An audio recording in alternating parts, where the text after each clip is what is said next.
আমি অফিসে যাচ্ছি। দাঁড়া বাবা শফিক, তুই অফিসে যাস না বাবা। অফিসে যাব না? কেন যাব না বাবা? এগুলো কি বলতেছো তুমি? কেন যাবে না সেটা পরে আমি বলতেছি, তুই তো আগে পর্দার পিছনে লুকা। আরে পর্দার পিছনে লুকাবো মানে কি সমস্যা বলো তুমি আমাকে। বাবা তোকে আমি সব বলতেছি, তুই আগে পর্দার পিছনে লুকা, তাহলে বুঝতে পারবি যে বৌমা আমার সঙ্গে কি করে।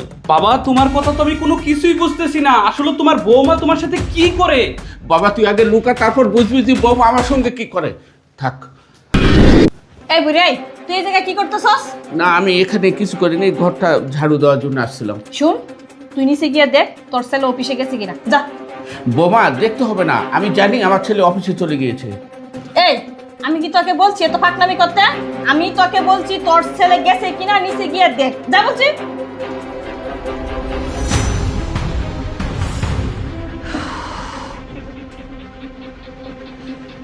হ্যাঁ বৌমা, আমি তো বললাম ছেলে চলে গিয়েছে অফিসে। আন শুন, সকালবেলা তোকে যে কাজগুলো দিছি এই কাজগুলো তাড়াতাড়ি করবি। আর দুপুরের সময় আমার জন্য দেশি মুরগি রান্না করবি, আর কই মাছ আছে এগুলো ভাজি করবি, আর মাছের ঝুল করবি। বৌমা তুমি এগুলো কি বলতেছো? আর আমি রান্না করবো মানে? আমি কি বাসার কাজের লোক? আমি কেন রান্না করতে যাব? আমি রান্না করতে পারবো না বৌমা। বৌমা বিগত 6 মাস যাবত তুমি আমাকে রান্না বান্নার সব কাজ করাও, এমনকি তোমার কাপড় চোপড় পর্যন্ত আমাকে ধোয়াও। আমি এইগুলো আর করতে পারবো না বৌমা। কি করলি তুই? তুই রান্না বান্না করতে পারবি না? তুই আমার কাপড় চোপড় ধুইতে পারবি না? এই বাসার কাজ করবো কোনো কিছু করতে পারবি না? তোকে কি আমি বসায় বসায় খাওয়াবো নাকি এই বাড়িতে? না না না, এটা কোনো সরকারি হোটেল না যে আমি তোকে বসায় বসায় খাবার খাওয়াবো। শুন, এই বাসায় যদি থাকতে হয়, এই বাসায় যদি খেতে হয়, তাহলে আমার কথা মতো চলতে হবে। এই বাসায় কাজ করে খেতে হবে, না হলে তোর কপালে কিন্তু খাবার নেই, আর তোর কপালে কিন্তু কোনো কিছুই থাকবে না। এই বাড়ি থেকে গাড় ধাক্কা দিয়ে বের করে দিব তোকে। কি বললে বৌমা? তো আমি সরকারি খাবার খাই না, আমি আমার ছেলের কামাইয়ের টাকা খাই। আমি তো তোমার কামাইয়ের টাকা খাই না বৌমা। তুই সরকারি খাবার খাস, তোর ছেলের কামাইয়ের টাকা খাস নাকি? আমি যদি ইচ্ছে করি না, তুই ঘর ধাক্কা দিয়ে বের করে দিব, তোর ছেলে ফেরও পাবে না। আর তোর ছেলেকে আমি এমন কথা বলবো, তোর ছেলে আমি যা বলি তোর ছেলে তাই বিশ্বাস করবে। শুন, আমার কথা মতো কাজ করবি, না হলে তোর এমন অবস্থা করবো না তুই চিন্তাও করতে পারবি না। আর তোর ছেলেকে আমি যা বলবো তাই শুনবো। ঠিক আছে বৌমা, আমার ছেলেকে আসতে দাও। ছেলে যদি আমার কথা শুনে আমাকে ঘাট ধাক্কা দিয়ে বাইর করে দেয়, তাহলে আমি চলে যাব। তারপর আমি তোমার বাসায় কাজ করবো না। কি কইলি তুই? কাজ করবি না? না। হ্যাঁ, কাজ করবি না? যাও, তোকে আমি গর্দ।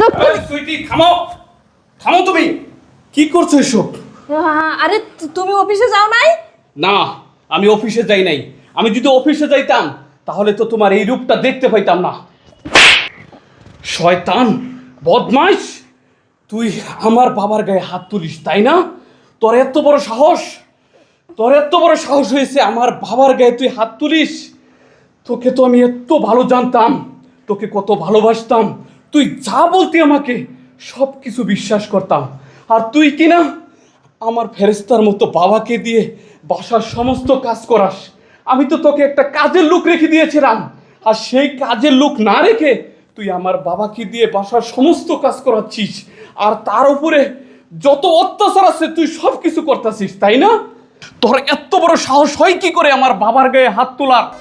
তুই জানিস এই বাবা আমার জন্য কি করেছে? এই বাবা মানুষের বাড়িতে বাড়িতে কাজ করেছে, রিক্সা চালিয়েছে, দিন মজুরের কাজ করেছে। সেগুলো করে আমাকে পড়াশোনা শিখিয়ে মানুষের মতো মানুষ করেছে। আজকে যখন আমার কয়টা টাকা হয়েছে, যে বাবা আমার বাড়িতে আরামায়েশ করে থাকবে, আরামায়েশ করে খাবে, আর আমার বাসাতেই তুই তাকে এক চাকর বানিয়ে রেখেছিস তাই না? এখন আমি কোনো বাসায় খুঁজে পাচ্ছি না, তোকে যে কি করব। শোন, আমি তোকে আর কিছুই করতে চাই না, তোর সাথে একটা কথাও বলতে চাই না, আর একদিনও তোর সাথে সংসার করতে চাই না। তুই আমার বাসা থেকে এখনই চলে যা। শোনো, আমি এরকম কাজ আর কখনো করবো না। তুমি আমাকে এই বাসা থেকে বের করে দিও না বাবা, আমার ভুল হয়ে গেছে, আপনি আমাকে মাফ করে দিন চুপ! বাবা। একদম চুপ! বিশ্বাসঘাতক বেঈমানকে কখনো ক্ষমা করা যায় না। তুই ছলা বলা কৌশল দেখিয়ে তুই আবারও আমার মনে জায়গা নিতে চাচ্ছিস তাই না? আমার বাবাকে দিয়ে আবারও চাকরের মতো কাজ করাবি, সেই জন্য তুই আমার মন গলাতে চাইছিস। শুন, তোর কোনো কথাতেই আমার মন আর গলবে না। তুই আমার বাসা থেকে এখনই চলে যা। তোর সাথে আর আমি একটা কথা বলতে চাই নাই, আমার বাবা একটা কথাও বলবে না তোর সাথে। তুই যে অপরাধ করেছিস, যা বলছি। বাবা, বাবা, তোমার সাথে যে তোমার বৌমা এগুলো করে আমি কখনো কল্পনাও করতে পারিনি বাবা। আমি ওকে কত ভালোবাসতাম, ওর কোনো চাহিদাই পূরণ করতে রাখিনি আমি। বাবা, তোমার বৌমা যে তোমার সাথে এরকম অত্যাচার করে এতদিন কেন বলো নাই তুমি আমাকে বাবা? বাবা কেন বলেনি সেটা জানবেন? এই বাড়ির মান সম্মানের ভয়ে আমি তোমাকে কিছু বলিনি। আর আমার উপর এত অন্যায় অত্যাচার করে আমি জানি বৌমা বাচ্চা ছেংরা হয়তো ভুল করতেছে, সংশোধন হবে, কিন্তু না, উনি কোনো সংশোধন হয়নি। তাই তোকে আমি এইগুলো জানাইলাম বাবা আজকে। আচ্ছা ঠিক আছে বাবা, চলো বাবা, চলো। ঠিক আছে।